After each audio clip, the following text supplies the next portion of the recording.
सियासत सिर्फ अपना वोट बैंक देखती है और जो जिस पार्टी का होता है। रोशन जी आ रहा हूं, आपको बाइट भी सुनवाऊंगा केसी त्यागी की, बर्दाश्त जी बोलिए। मैं असल में मेरी मेरी एक मीटिंग है, मुझे वहां जाना है। मैं मैं आपसे एक अनुमति मिनट लेना रोशन जी चाहता को हूँ। जरा रोशन गौर जी को जरा सबसे पहले केसी त्यागी की बाइट सुनवा दीजिए, फिर मैं इनसे सवाल ले लूं और फिर इनको जाना है तो जल्दी जाएंगे। से बड़ी कांवड़ यात्रा बिहार में निकलती है, वहाँ इस तरह का कोई आदेश नहीं है। और फिर प्रधानमंत्री जी की जो व्याख्या है भारतीय समाज के बारे में, एनडीए के बारे में, सबका साथ, सबका विकास और सबका विश्वास, ये लगाए गए प्रतिबंध इस नियम के विरुद्ध है। बोलिए कहां मीडिया ने गलत सुनाया है, बताइए इस सेंटेंस में कहां पे। मैं संदीप जी को ईमानदारी से मतलब बधाई दूं कि उन्होंने साफ कहा रहेंगे 4 साल 10 महीने, लेकिन विरोध करते रहेंगे और कुछ नहीं करेंगे। मैंने जो एक बात कही कि एक तो अगर योगी जी का 65 की संख्या अगर हो जाती है, अगर 300 पार नंबर हो जाती है, तो ये शायद ऐसा नहीं बोलते। फिर इनकी योगी जो जी अपने की क्षेत्रीय सरकार को मजबूरी कोई है, समस्या नहीं है, योगी जी सरकार बिल्कुल मजबूत नहीं है। समस्या नहीं है, सरकार मजबूत है, लेकिन जो सीटें कम हुई है इसके कारण जो सुगबुगाहट वहां हुई है और जो क्षेत्रीय दलों से कहलाया जा रहा है, अब इन्वर्टेड कामों में कह रहा हूं, जो कहलाया जा रहा है वो इंपॉर्टेंट है। और आपने अभी देखा होगा 2 दिन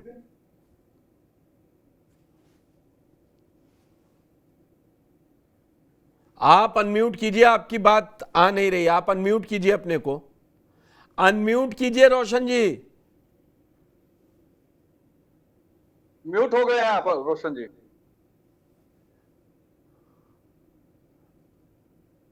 अनम्यूट हुए आप?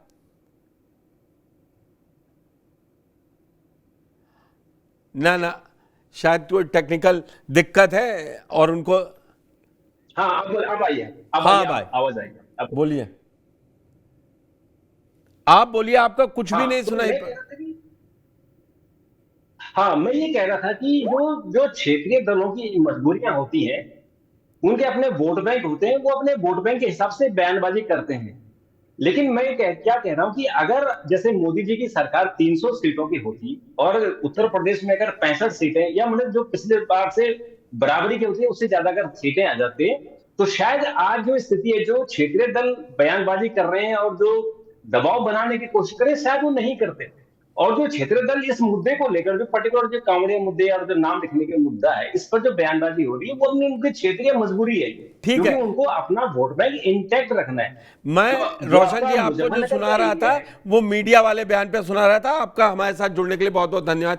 विजय जी मैं आपके पास आता हूं। दरअसल रोशन जी की बात से अगर ये समझा जाए, 240 का असर यही होता है। 240 जब सीटें आती हैं तो असर यही होता है। जी तो क्या ये अब ऐसा ही चलता रहेगा? और यूपी में आपसे बढ़िया कोई हाल जान नहीं रहा है कि क्या चल रहा है। सहयोगी भी अलग अलग लाइन बोल रहे हैं और अपने तो खटपट में लगे ही हैं। यूपी में तो बड़ी रोचक स्थिति यह है कि चुनाव के पहले से ही योगी जी की सुरक्षा में बहुत से लोग लगे हुए हैं कि योगी जी मुख्यमंत्री बने रहे। इसके लिए बहुत लोगों ने बहुत सी चीजें, बहुत काम किए हैं, बड़े सक्रिय रहे हैं। ये बड़ा अजीब है और अभी तक चल रहा है कि नहीं नहीं वो तो योगी जी पे निशाना साधा जा रहा है। अब पता नहीं पता नहीं योगी जी इस बात को समझते हैं कि नहीं समझते हैं, लेकिन इतना ज्यादा बचाव करने का कोई कारण नहीं समझ में आता है, जबकि वो 255 तो बीजेपी के विधायक हैं। योगी जी का बिल्कुल कोई विकल्प नहीं है उत्तर प्रदेश में। तीसरी बात यह है, सहयोगियों के साथ 280 सीटों पे खड़े हैं वो। चौथी बात यह है कि बावजूद इसके कि बीजेपी के 8% 9% वोट कम हुए हैं, अपोजिशन और भारतीय जनता पार्टी के वोटों में बहुत बहुत ही कांटे की लड़ाई है। अगर हम लोकसभा चुनाव को ही देख लें जी, तो ऐसा नहीं है कि चीजें शिफ्ट करें, ऊपर नीचे कहीं भी हो सकती हैं। तो ये इतने बचाव की जरूरत नहीं होगी जी, खुद में मजबूत है, खुद में मजबूत हैं सुधांशु जी।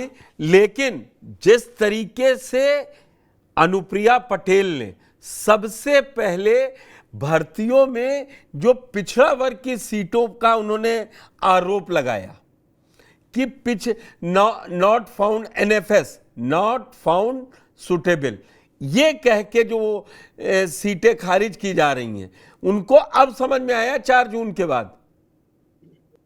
नहीं, ये देखिए इसमें ये तो मतलब वही जो देखिए सारे दल लगभग वही चीजें कर रहे हैं जो हमारे साथी पहले कह रहे थे ना। मेरी आवाज आ रही है ना? बिल्कुल बिल्कुल बिल्कुल जी। जो अभी एक्चुअली ना सारे दलों की अब ये स्थिति है कि सब लोग अपने अपने वोट बैंक को की तरफ जाना चाह रहे हैं, उनको एड्रेस करते हैं।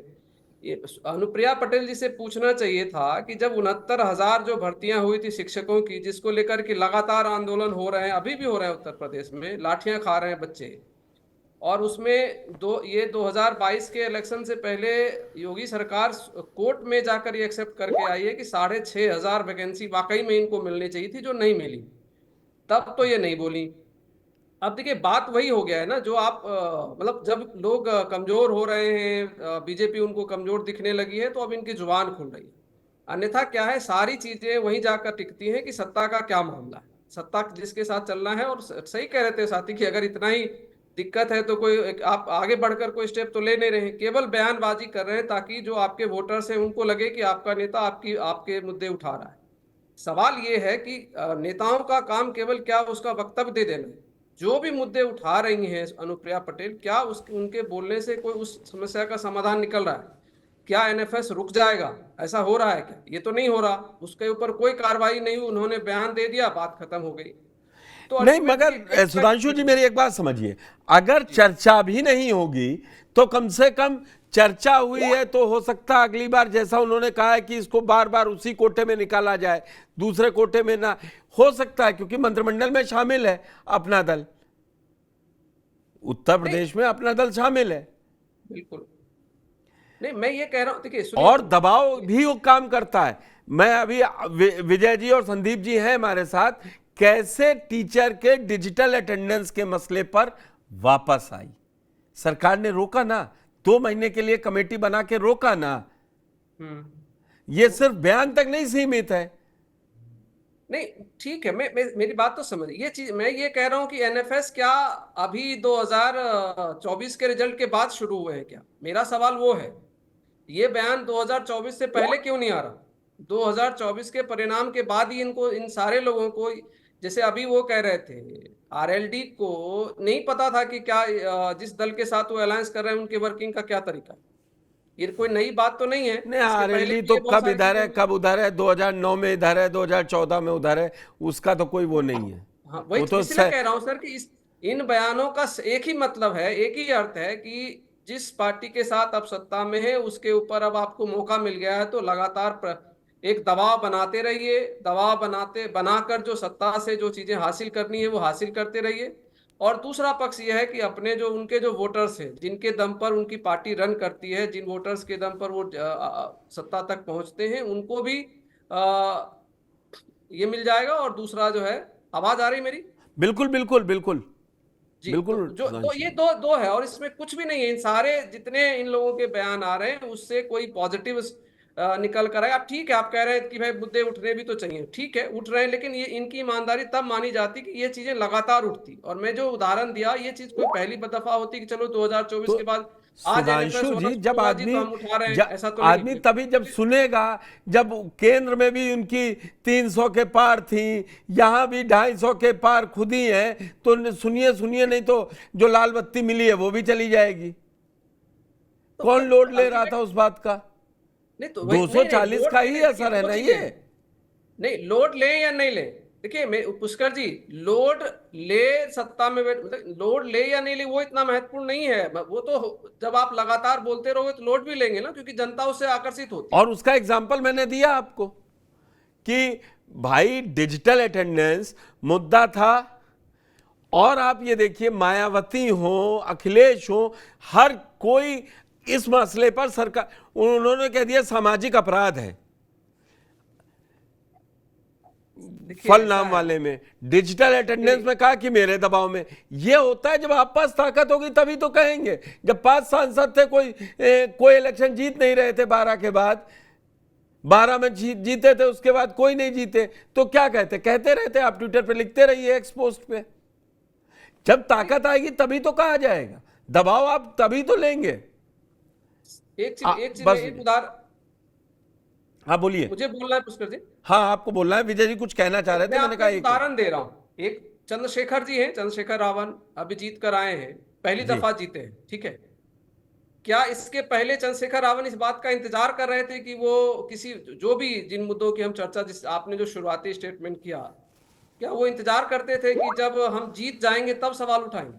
शायद हम आप सुन नेता तब रहे हैं। देखिए उन्होंने नेता का काम लगातार ये काम है कि वो लगातार जो जिस मुद्दे से देश की जनता और खास करके आप जिसके प्रति हर एक राजनीतिक दल का अपना एक समूह है, वोटर समूह है, उससे अगर उसको तकलीफ होती है तो ये उनका उत्तरदायित्व बनता है कि वो उनके सवालों को उठाएं, चाहे वो ठीक है विजय जी, लोकसभा में रहे, विधानसभा में रहे, ना रहे। सुधांशु जी के हिसाब से ये चीजें उठती रहनी चाहिए, और सरकार जब या तो कोई मतलब इतना बड़ा कदम उठा ले तो फिर ऐसा तो नहीं चलता ना कि एकदम से छोड़ दिया इसी मुद्दे पे, ये बहुत बड़ा मुद्दा हो गया, चाहे वो एनएफएस वाला मसला हो या कोई और मसला हो या पेपर लीक का ही ले लें।